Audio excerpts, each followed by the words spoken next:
Thank you for your curiosity. Our guest today is destined to be a world MMA champion and definitely the newest addition to Combate Global, which we're all excited for.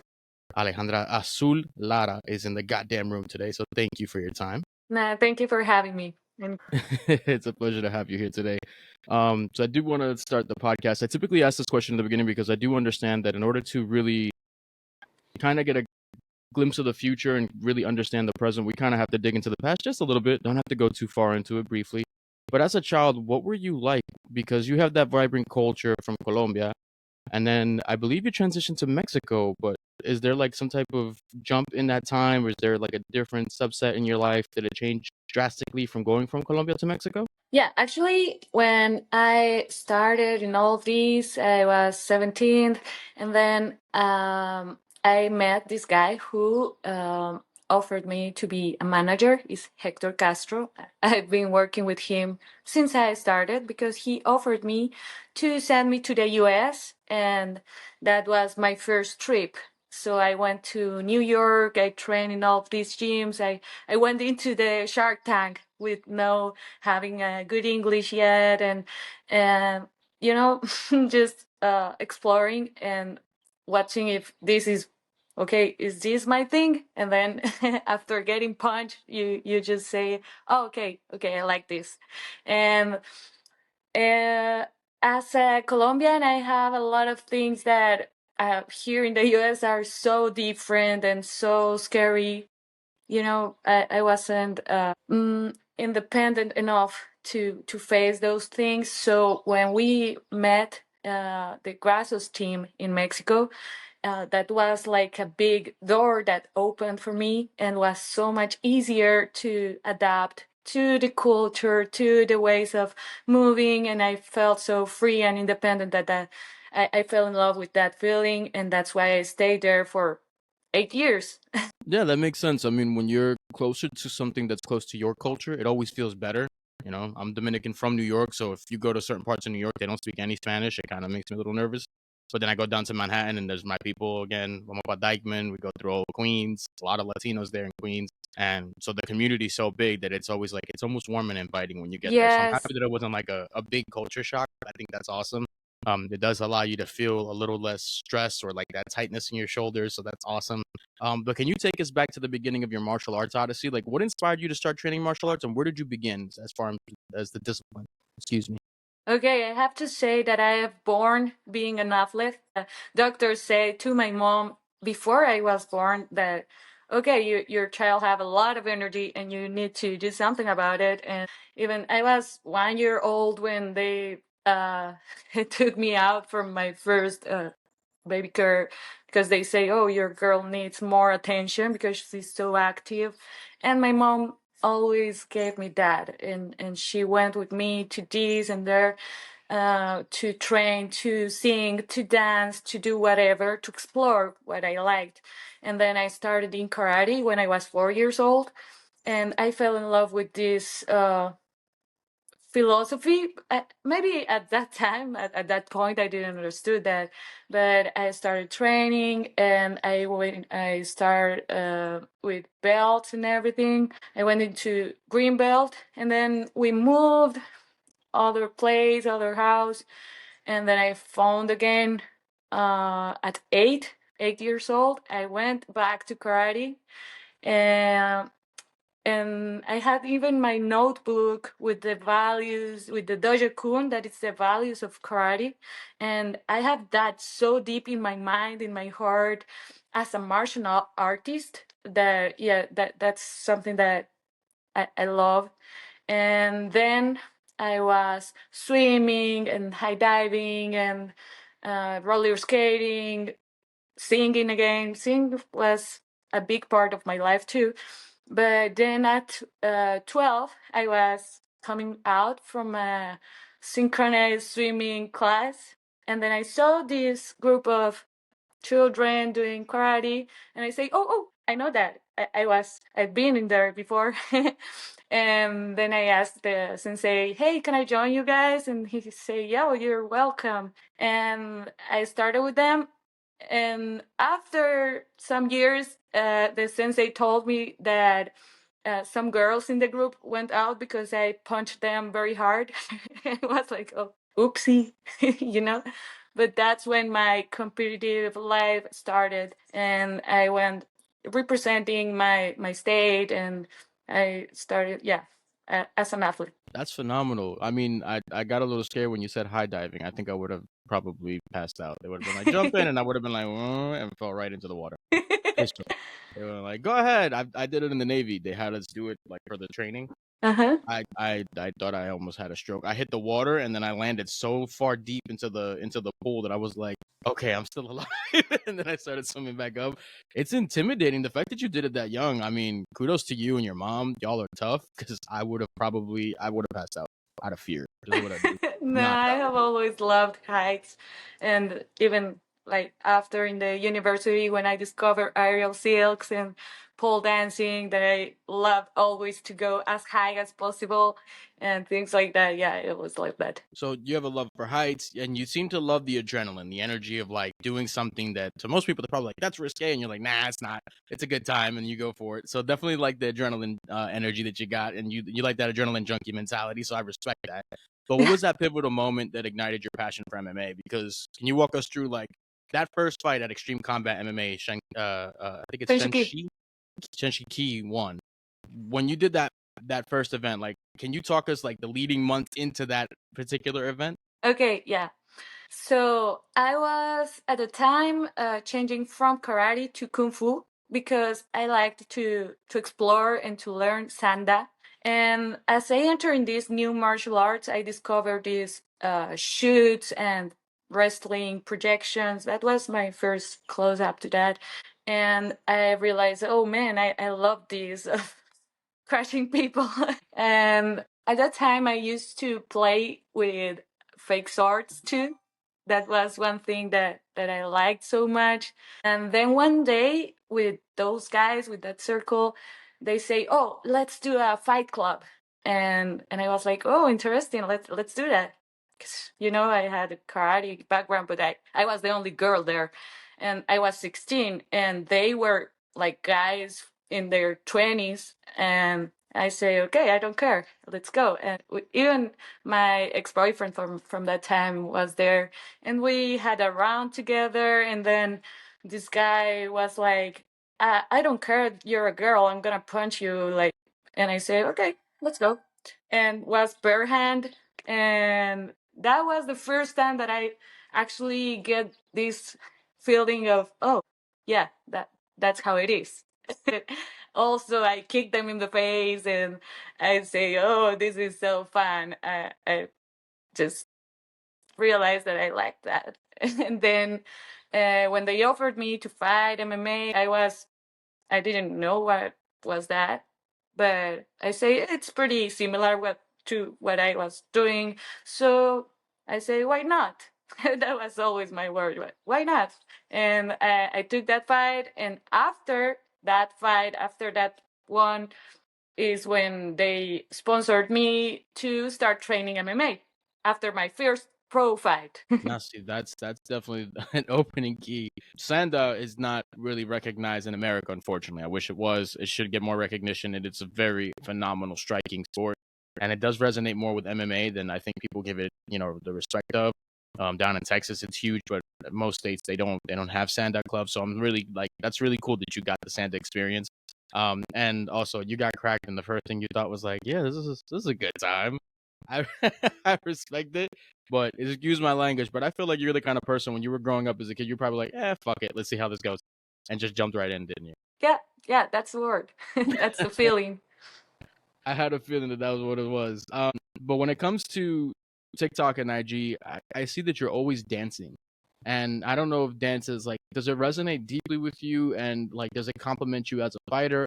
Or is it just something that's separate from fighting that you love dance and it is something that makes you feel, it's one of those arts that some people don't understand that it is reflective of a person when they do dance. It's meant to kind of pull out the emotions of that individual. Do you feel that way too? Or is that something that dance does for you?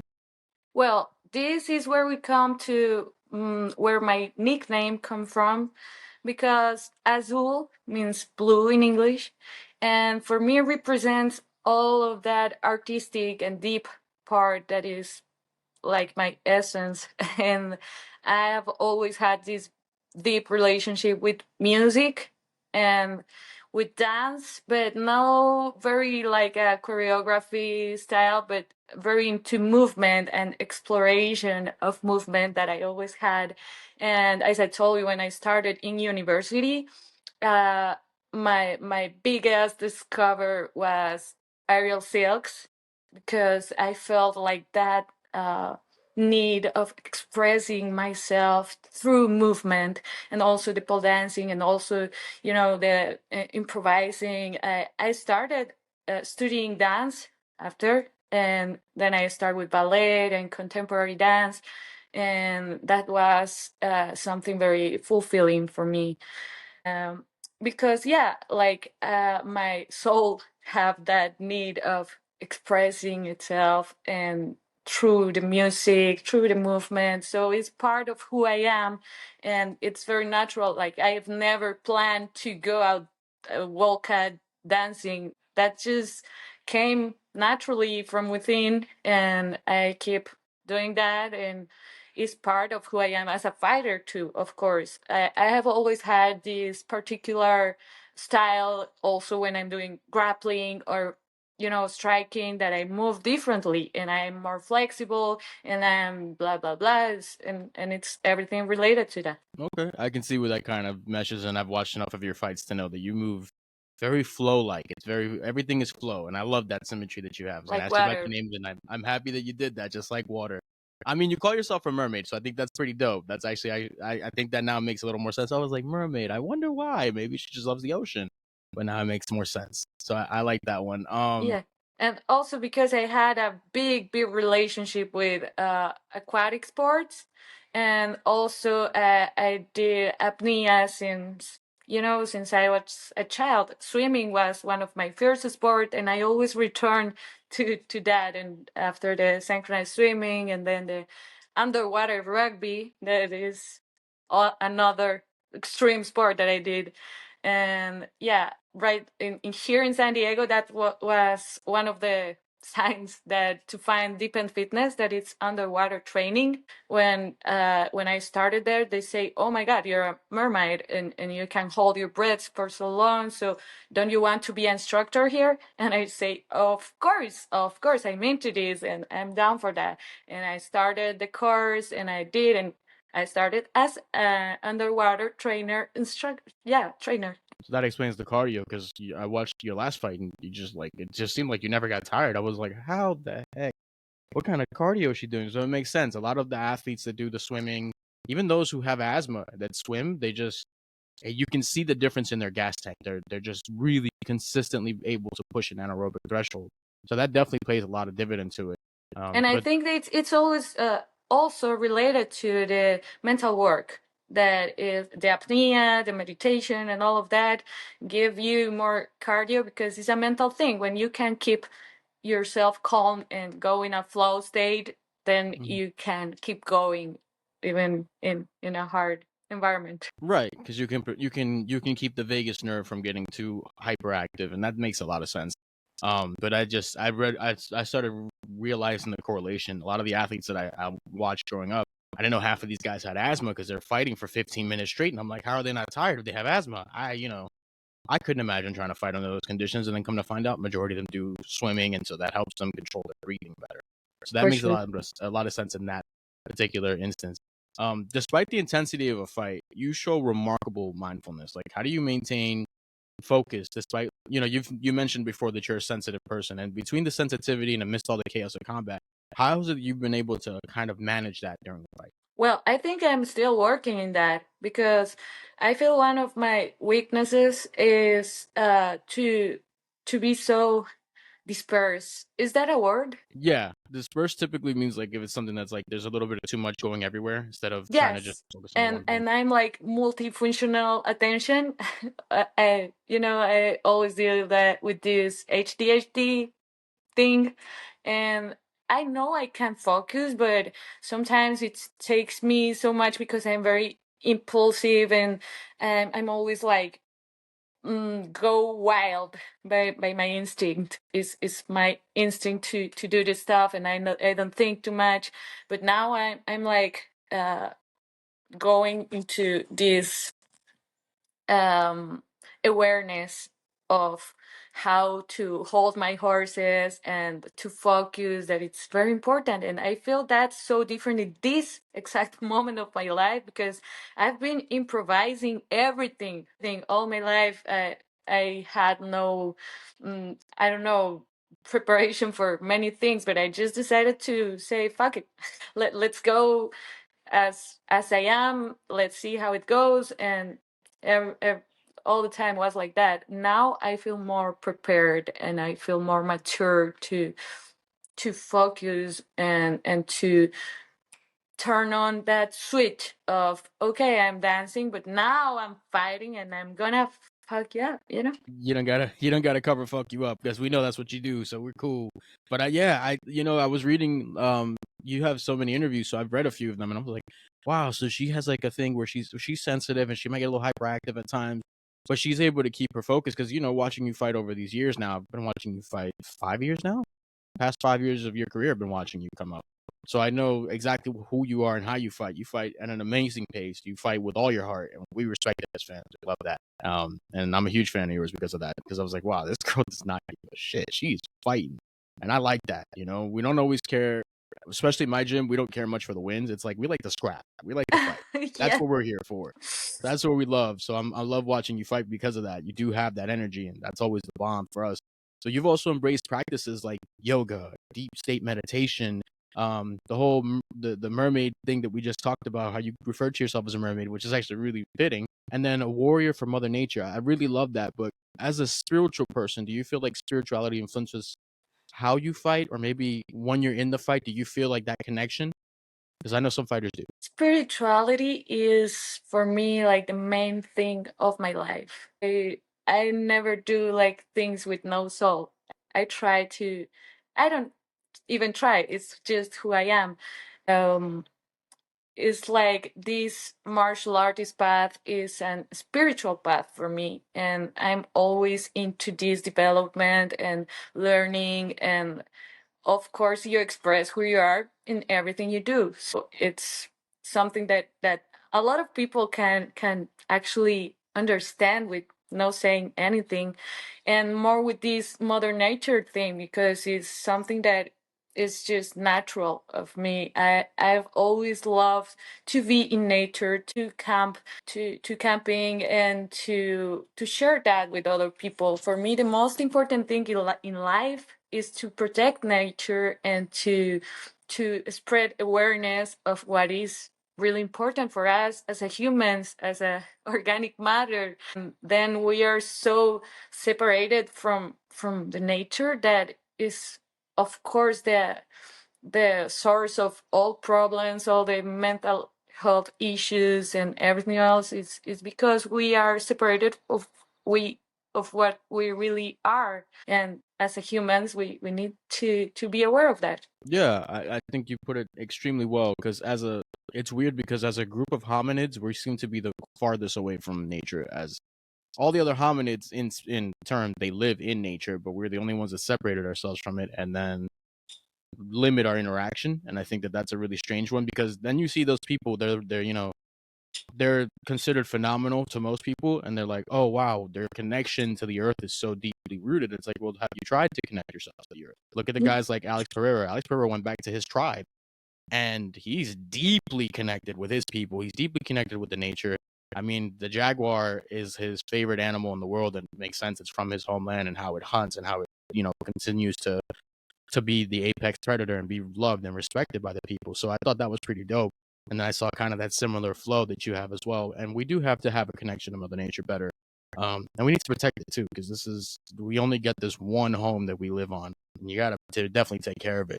But moving on to your career, you've also done some combat jiu-jitsu recently. You were at Subversive.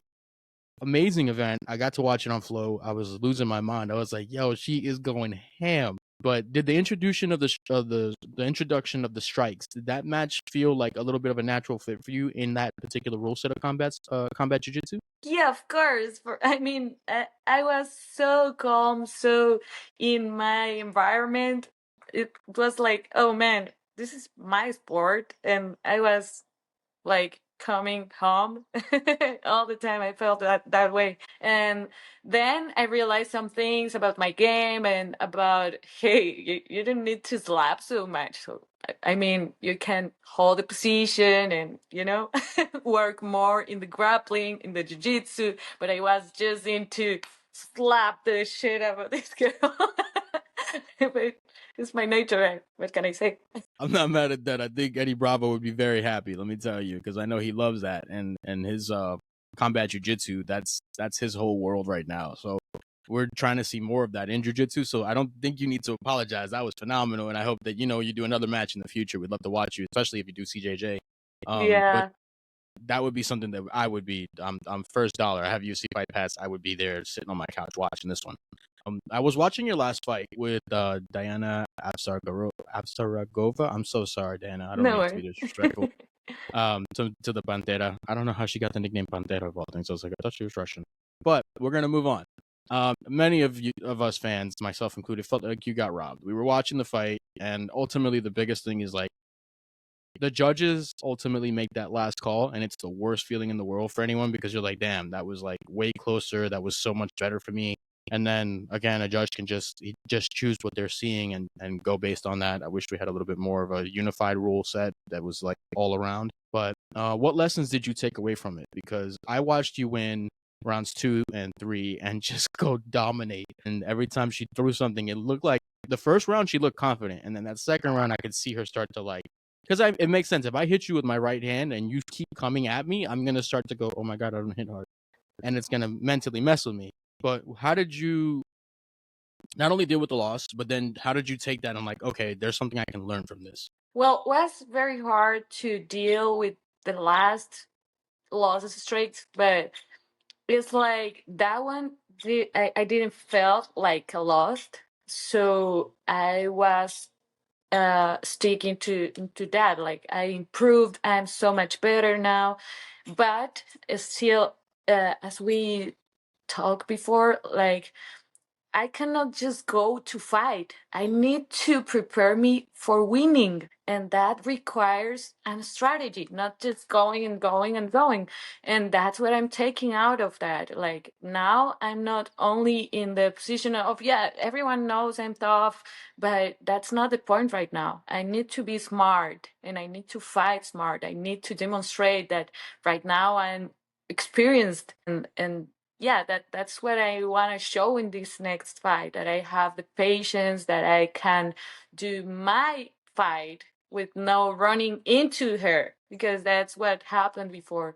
And also a lot of things that I've never talked about that because I don't like to make excuses or say, oh, she didn't make weight. That happened twice. And even in the last fight, like, why do you even choose that girl if she missed weight?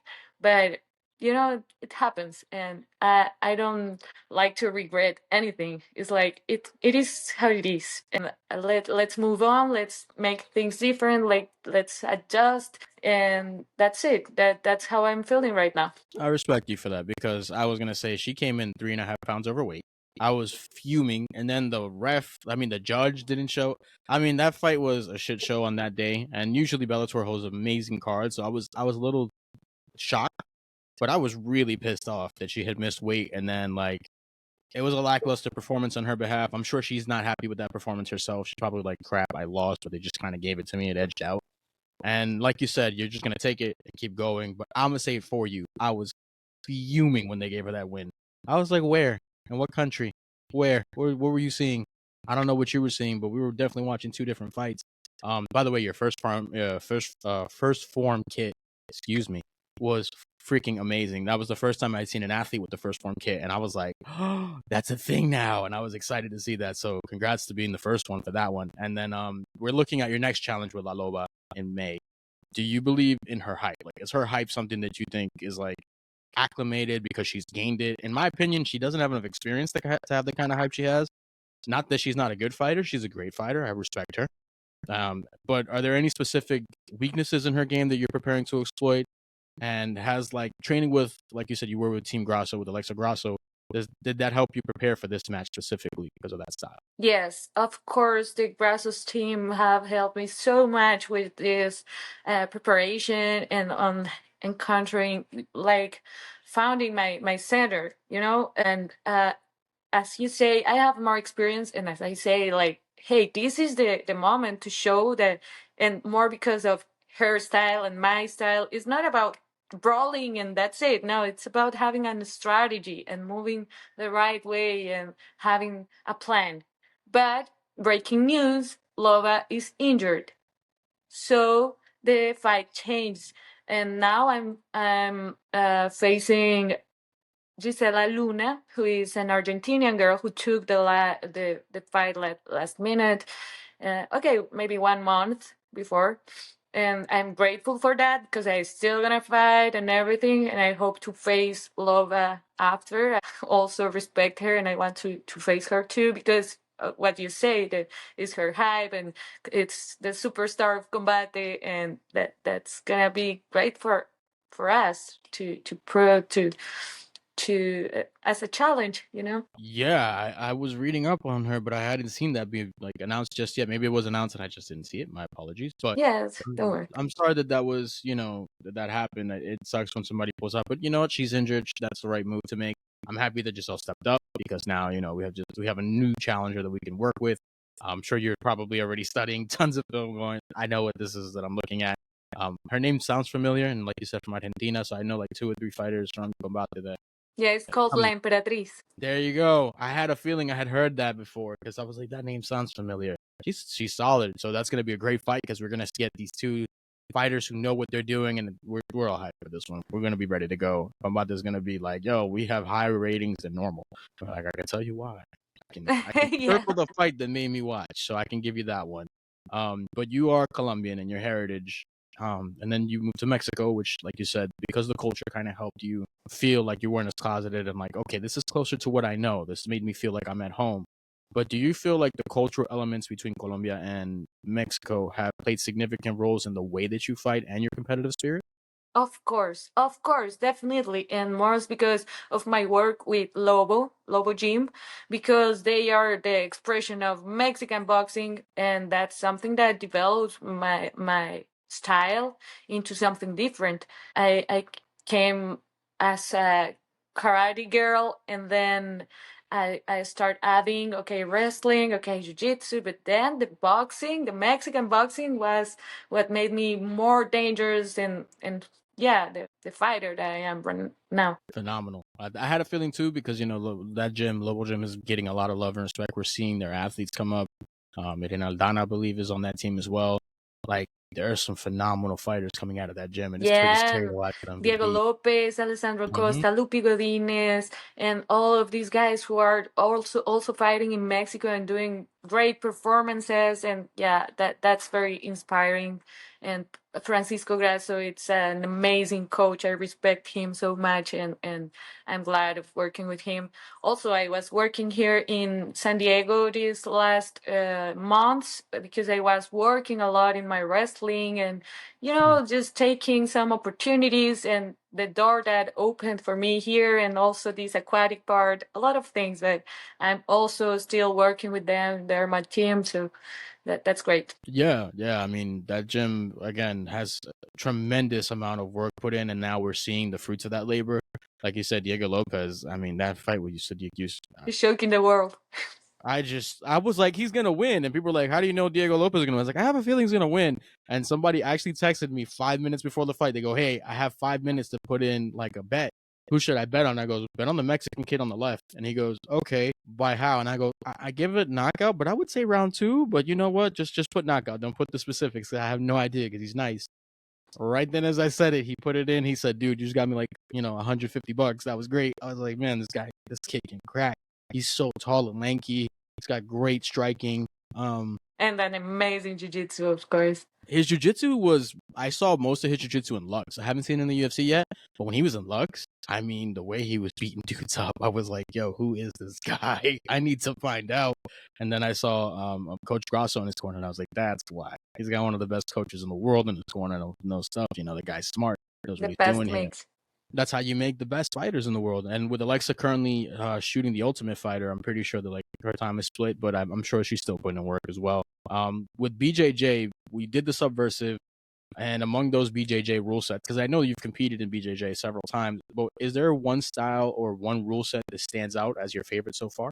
Well, I was exploring like this once. Okay, I got my surgery and then I was ready to fight. And then when that didn't happen, I started competing and exploring myself. And then I just realized that IBJJF doesn't work that good for me because I love leg locks. And then I got DQ in a couple fights because of that.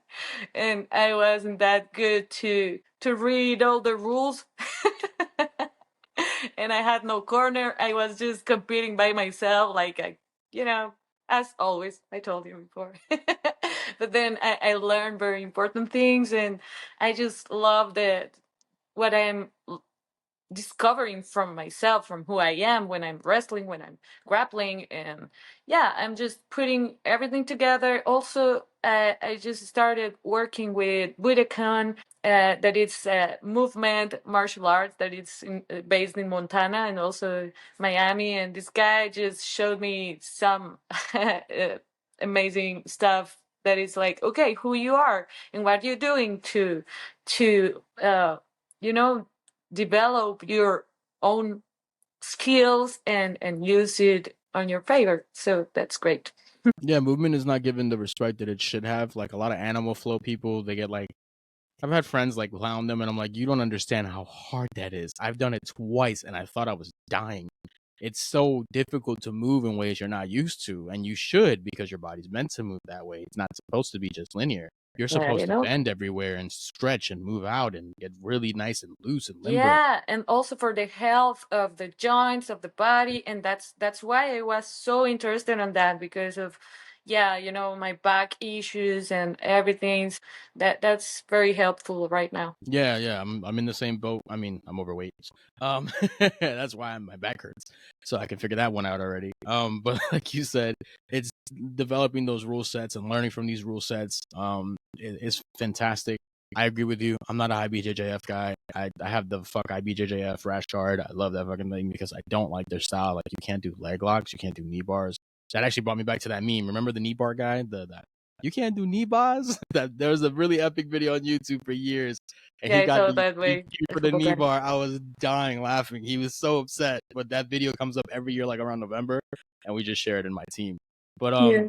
if you could compete across any of the rule sets, not just the discipline of jiu-jitsu, but in other disciplines as well, like karate combat or an Eddie Bravo Invitational, which one would you like to choose and why? Well, I love combat jiu-jitsu, of course, because it's very like natural for me. But also karate combat is something that it's very attractive to me, and I'm open to the possibilities. I mean, also like regular grappling, EBI, I love those rules too. So let's just say I'm open to everything right now. That makes a lot of sense. And I was like, I think she's gonna say CJJ because that's what I think too.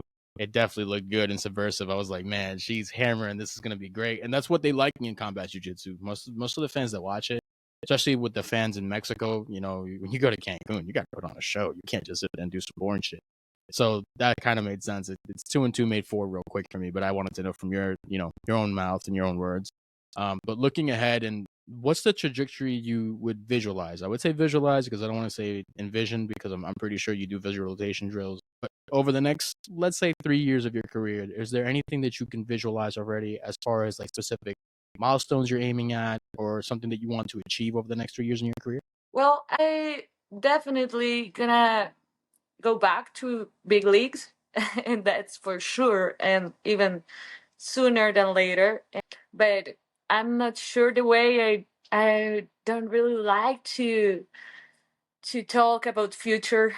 It's just a part of myself because I don't like to close the possibilities. Maybe UFC is a possibility now, but I'm focused on the next step. And my next step is winning my next fights. Now I'm fighting for winning, and that's it. Of course, the win streak is what we're looking for. We know that you have it. I mean, 16 fights into your career, you fought some folks that I've seen a lot of people dodge some of your opponents on purpose. Like I've seen the fight, and then I've looked at the fighter in the division and gone, okay, are you gonna take the fight? And then next thing you know, Alejandra Lara's agreed to fight her. I'm like, no, really, I'm not too surprised there. So I respect you for that. At least you took the hard fights, and now you know. So we're all hoping to see you in the UFC, of course. But upon inspiration, who were the fighters that influenced you to become a fighter, or like who was your favorite fighter growing up? Okay, when I started fighting, I didn't watch MMA fights. I didn't even know what I was doing, They just say, oh, and elbows, okay, let's go.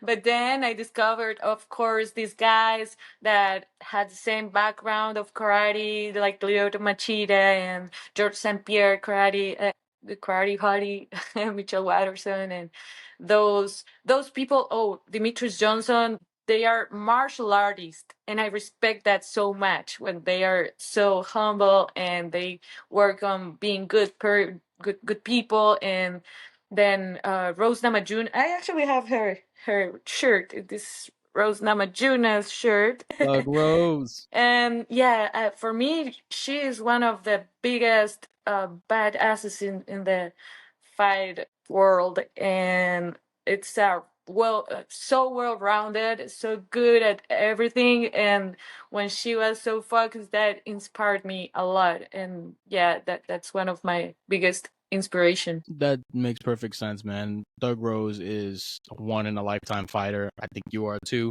We're gonna see that slowly develop outward. But just before I let you go, this is my final question for you for today. When your fighting days are over and you get to have that moment, you take the gloves off. That's the emotional send off. You get the video and everything. You put the gloves in the middle of the cage, and you're like, all right, my competitive days in this sport are behind me. What exactly do you hope to leave behind as far as your legacy?